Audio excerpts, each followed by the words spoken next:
Ladies and gentlemen, and our dearest viewers out there, welcome to Okechukwu TV. On the program, the Chronicles of Archbishop David Okechukwu, Chikezie, Ọnụoha. And with us today in the studio for this program is no other person than a revered clergyman, a cathedral administrator, our state historian and administrator, and the very clerical synod secretary of this great diocese of Okigwe South. No other person than our revered father, the venerable Chukwudi Waneka Obioma Ekanyawu. Daddy, you're welcome, sir. Thank you very much. God bless you. Thank you, viewers. Thank you, sir. All right. On this program, the Chronicles of Archbishop David Ọnụoha, we're trying to highlight some of the areas that this good man of God has impacted this great diocese since 2004, September 20 precisely, when he took over the reins of leadership in this diocese. So, sir, being a product of the personage, you have been in this system from birth until now. You were there, you witnessed the creation of this great diocese. Can you give us an overview or history of this diocese and how it came to be? Thank you very much. Thank you, sir. The Diocese of Okigwe South was inaugurated on the 8th of January 1994.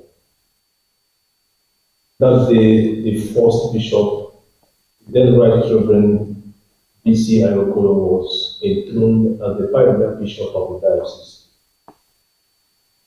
It is very good for me to say here that the Diocese of Okigwe South inaugurated was not what was intended. The fact is that before the creation of the Diocese of Okigwe in 1984, there was an agreement.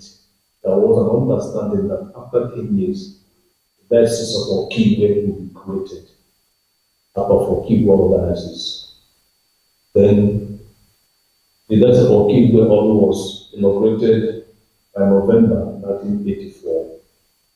Towards the end of 1993, towards the end of 1992, the people of Okigwe started. The people of Okigwe zone, they came together and started building up for the creation of the Diocese of Okigwe, which was to be created in 1994, according to the agreement. Okay. But as they were meeting together, problems started coming up. The problem was majorly, it was about the headquarters of the diocese. Some group of persons from the northern part of Okigwe were of the view that the diocesan headquarters would be situated in Okigwe town, where we have the Methodist headquarters, the Catholic headquarters, that Anglicans should take their own to the Okigwe main town. But many people from this southern part of Okigwe said no. According to the tradition of the Anglican Church, whenever a parish is created, the most senior church in that area will become the headquarters. So it is with Archdeaconry and the diocese. We are all part of Okigwe that has the headquarters at Ngwere, because Ngwere was the headquarters, was the first church around this place there. So, because of that misunderstanding, our people from the southern part of Okigwe stood their grounds that Ezoke would be our headquarters. Ezoke was the headquarters of the old Ezoke district that was created in 1929. Every part of Okigwe was under them there. Then Ezoke was also the headquarters of the then Okigwe Archdeaconry, created in 1978. Every church in this part of every church in Okigwe zone belonged to the then Ezoke, Okigwe Archdeaconry. So they said we cannot at this point talk about taking headquarters away. So the thing created a lot of tension But the then Bishop of Okechukwu, although our Father in God, Right Reverend Samuel Ebro, tried to find a way out of this. So when the Standing Committee of Nigeria met in Ngwere, St. Paul's Ngwere, by March, between March 26 and 28, 1993, the then Bishop Ebro and the Primate of the Church of Nigeria, then Most Reverend Joseph Abiodun Adediloye, with Bishop of Akure, the then Bishop of Akure, Most Reverend, the Right Reverend Emmanuel Oligi, they took a tour around this part of the world. They came from Ngwere, came down to Okigwe area, came down to Ezoke. And when they, after viewing the whole environment, they went back to the Standing Committee and reported that the two areas can be given to separate diocese. And the Church of the Diocesan Committee accepted their proposal, and they decided to give us two dioceses out of from Okechukwu. That was not what was intended originally. And as God may have it, God moves in a mysterious way. It's wonders to perform. Exactly. We are looking for one, but at the end of the day, we got two. So by January 6th, our first bishop was consecrated at St. Michael's and All-Angels Cathedral. Then by the next 2 days, he was enthroned at the inauguration of the diocese. So Most Reverend Dr. Right Reverend Dr. Benito Kolo was our first bishop. That was how the diocese of Chikezie came to be. It was not intended originally, but at the end of the day, that was what we got. Wow, thank you very much, sir. Thank you. What an interesting history. All right, between 1994, as you said, that the diocese was inaugurated, till 2004, September 20th, precisely. Can you give us an insight to how the diocese was, both from the workforce, the administrative area, and what have you, about the diocese within these 10 years? Okay, we have Bishop Okoro was our bishop between 1994 and 1999. He left when Bishop Ebro retired from being the bishop of Ọnụoha. He moved down to Ọnụoha. Then by 1999 we got another bishop who also stayed 5 years. The then Right Reverend Skeleton Madoma. He left for his own diocese of Idaho. Okay. That was after that, maybe the Church of Nigeria Episcopal Synod decided, since we have had two bishops who have stayed here and left, they may have decided to give us somebody that will not leave very soon. They decided to give us the Right Reverend, the then Venerable David Ọnụoha, who was a lecturer at Nnamdi University of Ghana. They decided to make him the bishop of the Diocese of Okigwe South. And since then, we've been here. This is 19 years now. Looking at the diocese before 2004, yes, you see that the diocese has grown in leaps and bounds. The level of development we have recorded within this period, from 2004 till now, is highly commendable. When the diocese began, it began with just an archdeacon. And Bishop Okoro was able to create 4 more archdeacons to make it 5. Bishop Mbagama created 2 to make it 7. So Bishop Ọnụoha took over when the diocese was having 7 dioceses, but today the diocese has 12 archdeacons. Then at the time he took over the diocese were having 24 parishes. Today we have 35 parishes, including the missionary parish that he saw that it is very necessary for us to have a parish over there. They don't have outreach. They don't have the money. They cannot apply. Ordinarily, they wouldn't have applied for a parish.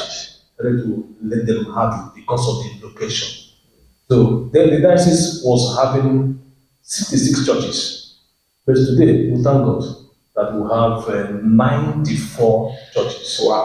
there may be more, but these are the ones who have their records. Okay. And some people, what made it very easy was that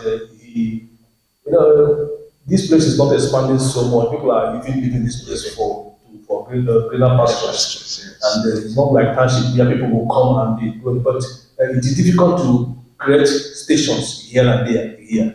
But indeed, the magic is that he decided to make every new station not to have any financial responsibility to either the parish and diocese for 5 years. So the station whereby the church is established and the church will start the asking, give them assessment, give them this, the error is gone. And that will encourage people to step out and take care. It is not easy for us here to, after building a cathedral, we will ask you to go and build another one. No, it's not good, it's not easy here. But the way he has made it, people are now interested to open a smaller church out of the big church. And now we have 95 now, and 94 more will still come up. The workforce has improved so much. As of today, we have both pastoral and non-pastoral staff. So we have about 280 of them. Wow. The workforce of the diocese, and the diocese is paying everybody. Their salaries come as at when to. So he has. There are very big. I can simply say that the diocese has moved forward from 2004 till now. 19 years after, we can say that the diocese has moved forward. Wow. To God be the glory. Amen. Big amen. That's wonderful. Wow. Right, sir. Our viewers would be wondering, this man, Archbishop David Ọnụoha, who is he? The saying he's a leader with a human face, but many people may not actually know much about this great man of God. So can you give us a brief of the Archbishop David Ọnụoha? Well, before I talk about the Archbishop David Ọnụoha, I feel like saying more about his achievements here in the Diocese of Okechukwu South. Okay. Archbishop David Ọnụoha, when he came to the Diocese of Okechukwu South, met a lot of challenges. And his philosophy, he will always say that every problem has a solution. And we should not be aiming at maintaining problems, we should aim at finding a solution to it. And the problems he discovered here when he came, he found solution to almost all the problems. One of the challenges that was facing the diocese then was that many sons and daughters of the diocese do not come home, do not participate in what was happening around here. And it was a very big challenge. Churches, we are suffering this. And another challenge he discovered here when he came here was that many churches were heavily indebted to the diocese. This thing we call diocesan product or assessment, people could not pay because many of their sons do not contribute.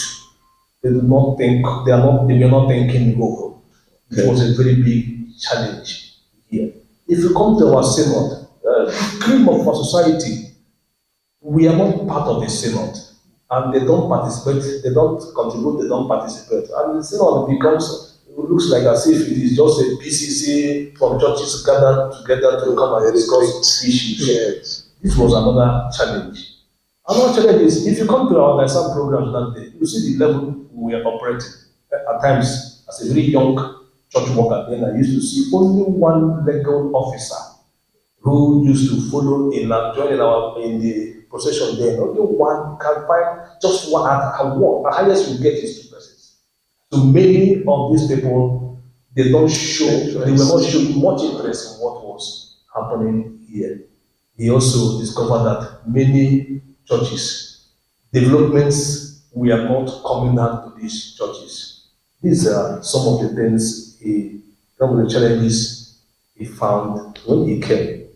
And he found a way to face these challenges and he has subdued so many of them. One of the things he did was to he moved around the many cities in Nigeria, visited Abuja, Lagos, Port Harcourt, Aba, Owerri, major cities in Nigeria, even Warri. Whenever any of the cities he visited, he would call our people together and tell them to think home, east or west, home remains the best. And that was why you can see that many people, after this visit, even in Britain, America, Britain, UK, at the end of this, many people started recognizing that there is a place they have come from, and they started contributing to their home churches. Before you know it, churches started growing, feeling the presence of their prominent people that are outside. And at the end of the day, he was able to instruct many of the churches, almost all the churches, make sure that you open an account via a bank account with a commercial bank. And somebody in America can pay money, somebody in Lagos can pay money, and that is why you see the level of development. Before you know it, 1-2 persons now, I will pick up this church and complete. Some people picked up churches, picked up projects in their churches, and were able to complete. That was the dividend of his moving around the city when he came here as the bishop of the Diocese of Okechukwu. Another thing he did was to try to make sure that the debt, because of the debt, he reduced the quota given to parishes. Okay. For I can't say the number of years, but I know that for so many years there were no increment. He was emphasizing on those that are owing should pay. And then at the end of the budget for the year, he will now remove the debt and